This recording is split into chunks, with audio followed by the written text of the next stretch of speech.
So now the well-awaited keynote speaker part comes in, and I wanted to give a brief introduction of Aban Marker-Kabraji. Aban Marker-Kabraji is a biologist and a scientist, and she's the co-chairperson of a very highly successful program, Return to Roots. Her early years was spent in Quetta, Pakistan, and she's currently residing in Bangkok, Thailand.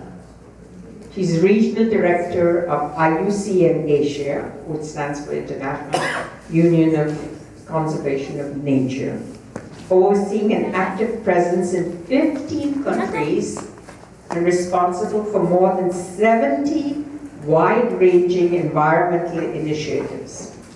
With over 30 years of experience in conservation, Ms. Kabraji has dedicated at least 20 years of a professional career to IUCN.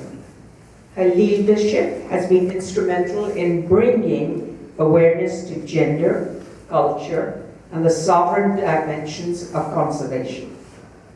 Aban serves as the co-chair for the Mangroves for the Future, the chair for Traffic, a member of Advisory Committee of the United Nations Center for Regional Development, and a review of the International Institute for Environment. Am I reading it over again? And more recently, she was invited to serve on the Green Economy Coalition Steering Group.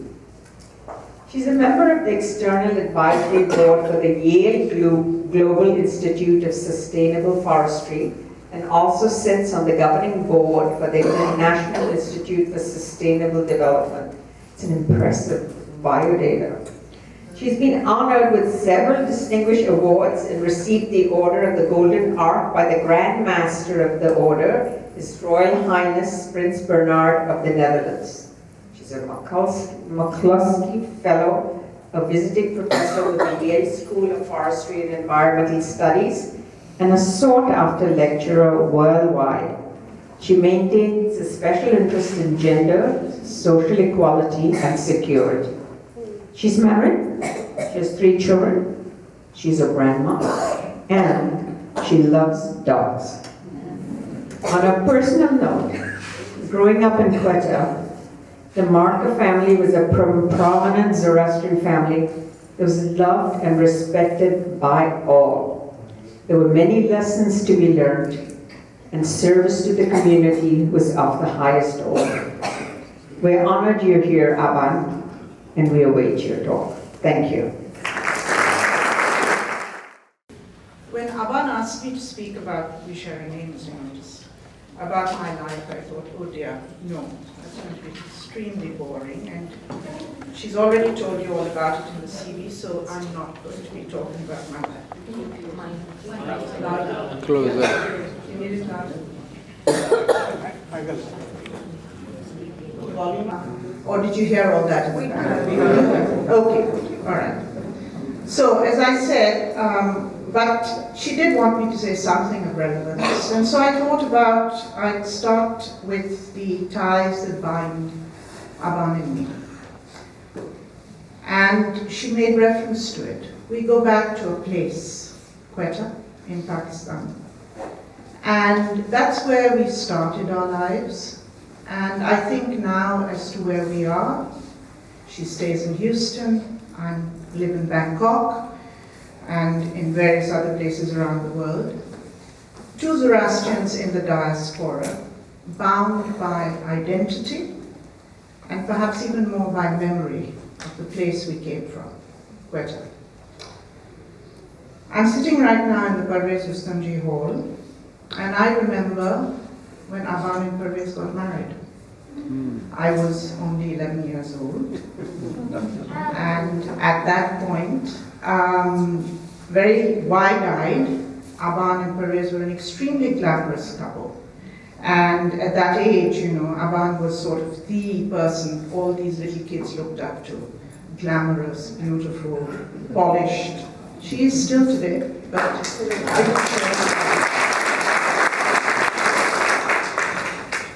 and then, you know, when we go back to the memories, I thought, well, perhaps maybe that's what we should talk about. Maybe that's what I will talk about. And I'll talk a little bit about how memory makes us what we are and gives us the identity we have. And then perhaps take that a little further into a deeper level of conversation of what it means to Zoroastrians in the diaspora. And then Aban said, okay, fine, before I actually got to the point where I was talking about memory and identity, she says, what is the title of your talk? And I thought, oh goodness, I hadn't even thought about that. And I mulled it over, and then my assistant came to me and said, Aban Rustamji is asking for a title of your talk, and it's only 1 month away, don't you think you ought to think about it? And I thought about it, and I said, okay, fine, we'll talk about memory and identity. And I had no idea what I was going to say. It just came, and I thought it was rather a clever title, and Aban thought it was a clever title, so I thought, that's great. But then, you know, life is interesting. I was mulling over what I should say in the talk, and I was in Bombay. And one of the advantages of my job is that I can wander all over the world, places I love going to, and one of them is Bombay, where actually I was born. And I wanted to go to this exhibition by Sunita Korwala. And she's just done an exhibition on what she calls analog, which she goes back to the photograph she took with, you know, when you did analog photography. And I went to the exhibition, and some lovely photographs, again, about Bombay and the Parsis and her memories of Bombay and the identity of the Parsis as they were. And after the exhibition, I met my cousin, had lunch in the Kalambura area, which is, you know, again, full of Parsi Bombay. And we were walking through the streets back to the car, and I looked up, and there was a sign there, and I stopped, you know, in my tracks, because I mean, sometimes serendipity really trips you over. And there was an exhibition, and the title of the exhibition was Memory and Identity. And it was subtitled Indian Artists Abroad. And I thought, well, clearly I wasn't that clever. But it did seem to be quite a coincidence. So of course I went in and I had a look, and it said certain things which resonated, and which then become, in a sense, the basis of the talk I'm giving today. And it talked about artists in India, from India, who had settled abroad, and talked about so much, and I quote now from the blurb on the exhibition, so much of Indian modernism is enriched by the work that some of its best-known artists produced after they had left the country, choosing as home another land. The question the exhibition forefronts is, does the artist's ethnic identity mean art too has an ethnic identity?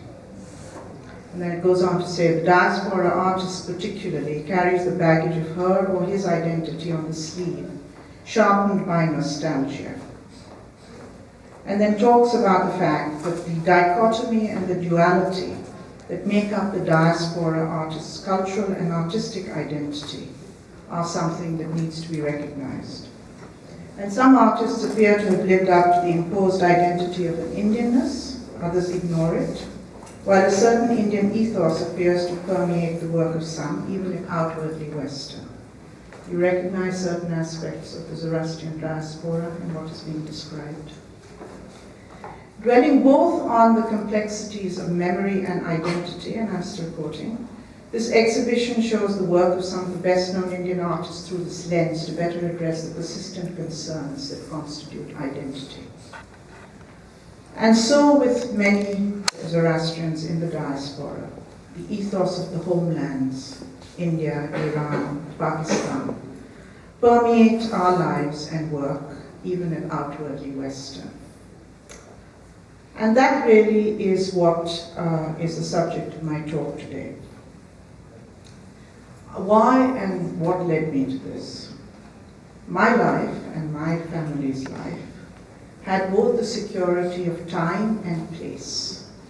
We knew who we were, we knew where we came from, and it was the same place. Our cities, our countries, who we were all the same. There was a security in all of that. But then as my children grew up and left when they left for university and decided to settle in the West, I did worry. I worried about what would become of them and their sense of identity. How would they remember their roots? And how long would this last? Because they went in their late teens, early 20s, and they had a whole lifetime ahead of them. I worried about what they would become and whether in fact they would remember the origins. And you know, the context of when they were growing up and then went to university was 9/11. And 9/11 has a ripple effect which still goes on and on and on. You see it in what's happening in the world today. You see it in the election of Mr. Trump. This is all a reaction to what happened then. Resurgent Islam has meant that a great number of communities and religions around the world have begun to question their place, their reaction, their responses, and their places in the social fabric. And so too I think it has been with the Zoroastrians. I don't remember growing up quite such a strong sense of Zoroastrian identity developing. And I think that too needs to be understood in the context of a different kind of identity that existed with our parents and our grandparents, who in a sense came up, post-colonial with the nationalism that permeated the creation of India and Pakistan. And how they became part of their countries and how their purpose was, in a sense, to subsume identity under community identity, religious identity, under national identity. It was more important to be Indian or Pakistani, to be part of the fabric of their communities in terms of the country. And that in turn led to a certain nationalism and a certain sense of identity, which is very different from what our children were experiencing. So I move on then to a discussion which comes from recent research in an unpublished paper, which is how do Zoroastrians in the diaspora define identity? And this comes back to a program which Aban has spoken about called Return to Roots. And you can see the origin of Return to Roots in some of the things I've been discussing, but most importantly, let me acknowledge the alumni of Roots who are here in the room today. We have three I'm very pleased to see. We have Dinsha, Fariza, and Free. And I'm really happy they're here because Dinsha was certainly one of the first originators. Roots developed as a concept in his head, and I'm sure at some point he can talk to you more about it. But the paper I'm referring to now is actually some research which was done by the alumni of Roots. We've had a number of Roots visits, and I'll talk about that a little later.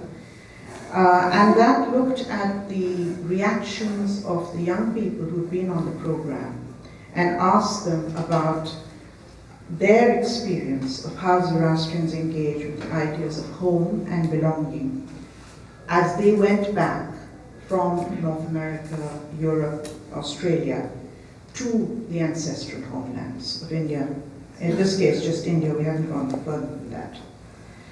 And the paper sheds light on the broader issues of how the youth of a transnational community has negotiated the ideas of home and belonging, given the long history of displacement and migration. What the paper suggests, and this is based on research, that physically returning to the ancestral homelands and learning about community history is not necessarily connected to the idea of home or homelessness, place. And the idea of return is, however, tied more to a sense of belonging, which in turn is connected to being part of a larger cultural, familiar entity. In other words, the communities are frequently more important in terms of understanding who you are than the place from which your ancestors might have come. As the global movements of the transnational diaspora communities become more circular and less unidirectional and permanent, the types of engagement with the ancestral homeland have become more fluid and complex. Zoroastrians trace their roots back either to present-day Iran or to Iran first and then India, mainly the Parsis. Now, the Zoroastrian Return to Roots program provides valuable insights as to how this circular movement is changing the relationship between place and belonging for the next generation of Zoroastrians. Roots examines how participants engage with the ideas of home and belonging during an experience that's aimed at reconnecting them to the ancestral homelands. We take them back to India. And the suggestion is that for the Zoroastrian community, it's not necessarily the state, a defined territory, that is central to the idea of homeland and the origin myth. Like many diaspora communities, belonging is the more complex issue. And let me try and explain this a bit more. Home and place is territory. Belonging is what you feel your identity is. And this really is quite important because what's key to this is that unlike other diaspora communities all over the world, Zoroastrians no longer look to fight for territory to define a country to which they belong. You think of all the other diaspora communities, whether it's the Jews, whether it's the Georgians, whether it's the Armenians, whether it's the Taiwanese, they all have a territory, they all have a country to which they talk about returning or fighting for or saying their identity comes from. That is not true for the Zoroastrians, and very unique in that sense. We're one of the few communities that is a diaspora community that doesn't actually seek a country of their own. Instead, what the community has done has come to pride itself on its ability to adapt in its host country. And that's where your sugar in the milk story of origin comes from. That's where, it's a very powerful one, and it influences the Zoroastrians all over the world. And it's the same kind of story of origin and adaptability which pursues the immigration to the West. Now, some Zoroastrians would argue that this has been at the community's peril, because they've selectively chosen to adapt and assimilate in certain host cultures, but they've been much more rigid about adapting certain customs, especially interfaith marriages and proselytization. And in what the author found in this paper is, for example, the young people who participate in the Roots program learned from an experience aimed at connecting them to their ancestral homelands is that they engage with a multitude of ideas, definitions, memory, customs, rituals, people, place, and culture that comes to constitute the complexity of home and belonging. Memory, belonging, space, emotion are all essential elements when discussing the idea of home. And what home was found to mean for most of the survey was a place where one lives permanently, especially as a member of a family or household. It was no longer a country.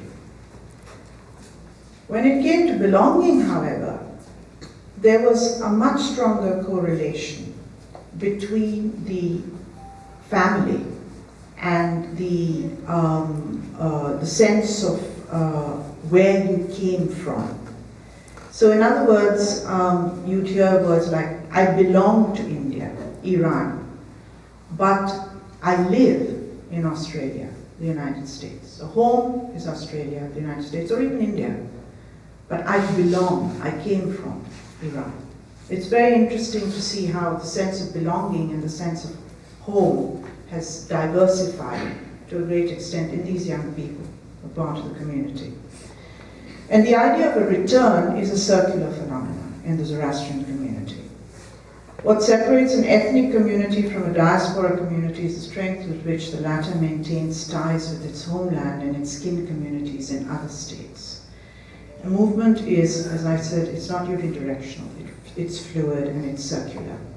And there are no traditionally fixed, spatial and temporally bounded cultural worlds from which to depart and which to return. It's all situated and it's all moving. And the ability to hold these multiple imaginary homelands is an accurate feature of some of the Roots participants, who as children of immigrants are able to create fictions, not actual cities or villages, but invisible ones, imaginary homelands, drawn mostly from the memory of their parents and grandparents. Very powerful memories that influence them in an understanding of belonging. The association between home and a sense of belonging is best understood in this case as a state of being as well as the place one lives or one's place of origin, no longer the same as it was in our parents' generation. And new forms of belonging have emerged. Knowledge, communications, and community as in place are the new forms that now emerge for the new generation. And that's where something like fires plays a really, really important part. To belong, an individual must not only feel visible, but also recognized and embraced by the entity he or she belongs to. In this case, it's not just individual recognition, but greater visibility of a community on a citywide scale, if not countrywide, that plays heavily into creating a sense of belonging by feeling a part of something bigger. So the conclusion that this particular paper draws is that youth that have settled in Western countries have assimilated to a greater extent, but while they feel at home, they do not always feel that the idea of a homeland in Iran or India necessarily helps them grapple with the emotion of belonging. What does appear to make a difference to some is the new form of belonging that emerges when knowledge, community, and conversations coalesce in a setting or place where a feeling of being part of something bigger is involved. Physically returning to ancestral homelands and learning about community history is not necessarily connected to the idea of home or homelessness, but it is tied to a sense of belonging, which in turn is connected to being a part of a larger cultural familiar entity. For the young Zoroastrians, that entity is an amorphous, globally connected community of individuals who share similar complex identities in their homes in the diaspora. So you're seeing the emergence of a global youth that is bound by a great number of complex associations which have more to do with which have less to do with physical space and more to do with a sense of belonging to a global community. Now, when we started the Return to Roots program, which, as I said, Dinsha was one of the people who initiated it, we started as a youth-initiated program which was designed to strengthen community identity amongst Zoroastrian youth the world over. At that point, the ideas that I put forward today were peripheral. I mean, they may have been somewhere at the back of our consciousness. We had no idea that they would emerge as powerfully as they have done now. And at that time, the idea of a Zoroastrian Return to Roots program was just born out of the fact, those concerns, the disconnect between those Zoroastrians in the diaspora with their ancestral communities in Iran and India. How does one connect them? How does one actually network a community that in numbers is so small and so widely spread? And it's turned out to be a unique means of fostering community links and identity by taking small groups of youth on trips to explore their religious, social, and cultural heritage. It has a fairly clear vision, which is developed and articulated, and I speak on behalf of the young people who put it together, which is to reconnect Zoroastrians in the diaspora with their origins in India and Iran, and I hope in due course Pakistan as well, to foster a sense of community and identity, to focus on youth and the future generation, to create a network of Roots Global alumni, which already exists, to build a Return to Roots foundation and a corpus of funding for future generations of Zoroastrians. Its slogan is Return, Reconnect, revive. We've had 3 trips. We have another one planned in December. And I think we can proudly tick all the boxes, except that we haven't still thought about how to institutionalize the program and maybe develop a foundation. And maybe that's something we can talk about in future. FEZANA has been one of the supporters of Roots right from the beginning, as have a number of Zoroastrian associations in North America, and the majority of youth in the program come from North America. So there's been a very, very close relationship between FEZANA and Roots, and I'd like to thank all the people from FEZANA who supported it from the beginning, and particularly Arzan, who's been a stalwart right from the start. But Roots succeeds and will succeed when you have institutions like FIRES to support it. And when Aban asked me to do this talk, I pulled in one of the Roots alumni who works close to me, and asked her to go onto the website and do a bit of research. And she pulled out a lot of stuff from the oral history she read on the program. For example, Zoroastrians are a close-knit community wherever they are. Those who migrate often seek out and get in touch with Zoroastrians in their new hometowns and cities. You know that, but it's documented as well. The first generation of immigrants who often came from baths and colonies replicate them, and they actively founded Zoroastrian associations and centers, actively participated in them, and these centers seem almost to be a substitute for the baths. They've become places where the community interacts and socializes. You're evidence of this. Even before the associations were founded, new Zoroastrian immigrants met at each other's homes or even stayed with other Zoroastrians in the area for a short period before settling into their new homes. That's fairly typical of immigrant communities, but it's nice to know that we do the same. In keeping with the traditions, the associations have religious classes, Sunday schools for children. One of the interviewers has said that she notes her children know more about the religion than she does. And that's fairly typical again, because when you reside in places where the community is long established, you take it for granted that you know all there is.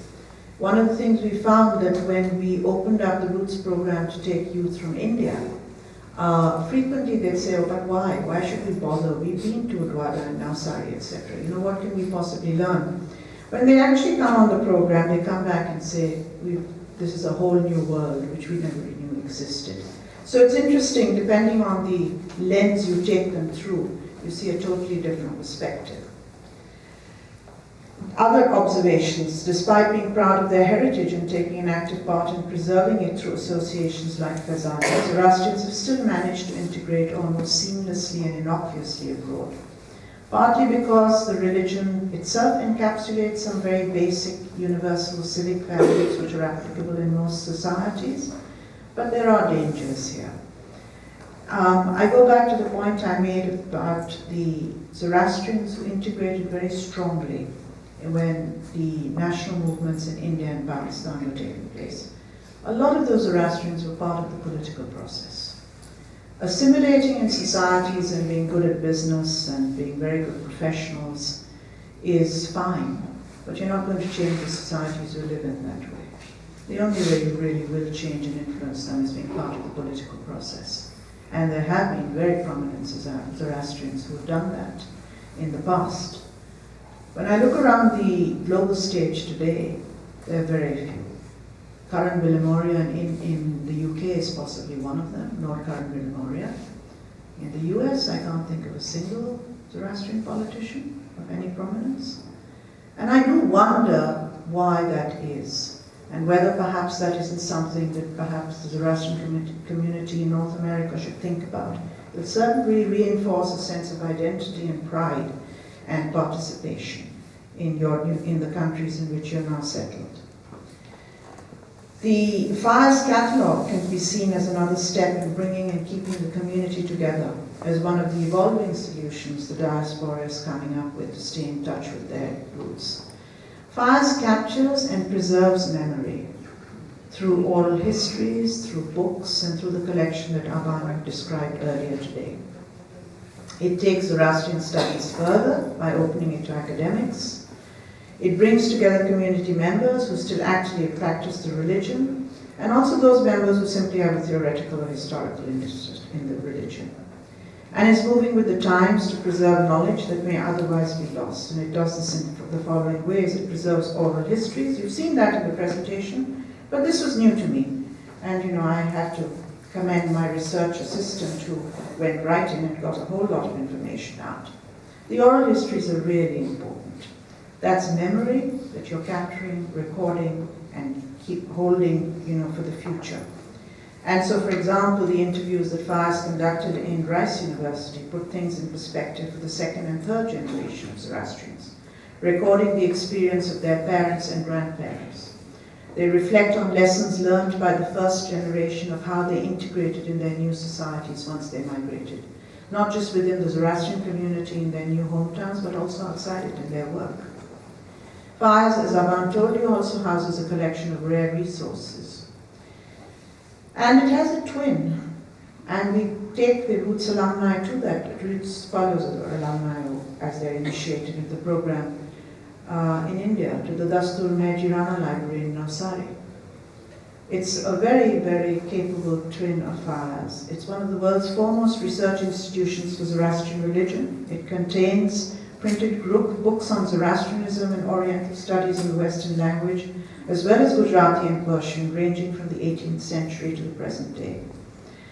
Very few Zoroastrians know about it. It really is quite a gem, and I wish, or I hope, that perhaps we can somehow amplify the relationship and the correlation between what Fayez is doing for the community and what Mehjirana is doing. Because these are precious resources which we really should not be neglecting. And I can't speak for Fayez, but certainly Mehjirana is grossly neglected. For a community that is as rich as we are, we do very little to value some of our most important resources. Mehjirana, for example, has a collection of 19th century illustrated and lithographed Shahnamas. It has complete 10 volumes of the Parsi Prakash, and it has all the latest books as well. It has an Avastan manuscript written in Iran of the Vishtas Vyasht, which dates to the year 1323. And its complete collection is more than 50,000 books. I'll end then where I began. Tell you a little bit about my life and why I've ended up working in conservation.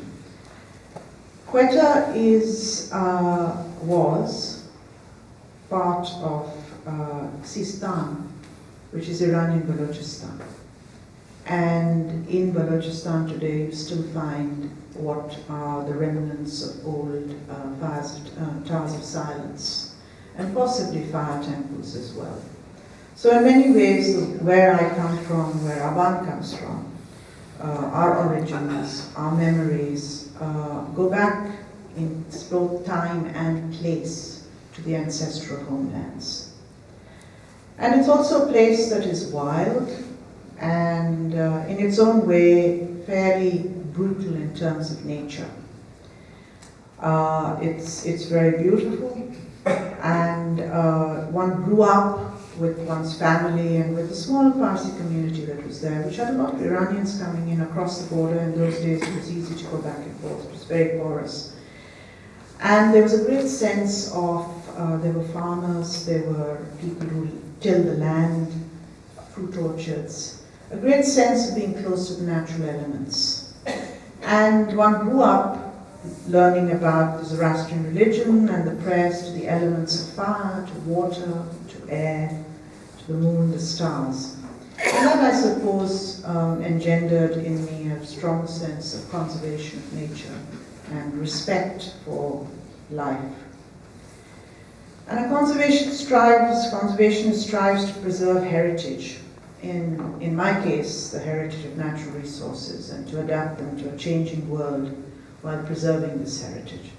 It's very similar to what FEZANA and Fayez are also aiming to do, except you focus on the cultural world.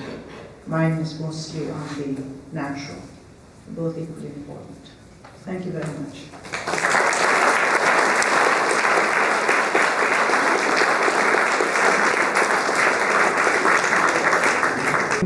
very much for that very inspiring talk. Give her another hand. I think we need to have, you've given us a lot of thought of not only perpetuating these programs like Roots to go back to Pakistan or Iran or anywhere, and I think it's time for us adults who grew up in a little vacuum to go back to India and have a little, extension of that program as well too. So I'm sure there are some questions in the audience, and I don't know how much time we have, but if for the 3 Roots alumni that are out here, if they just wave their hands and, so the audience would know who you are, and if there are any questions, and of course Aban's available to answer them, that would be great. And I think we're coming to the end of our program, and I would like of our appreciation for coming out here. I know you're a book lover, so I hope you like this. It's got a Texas twist to it.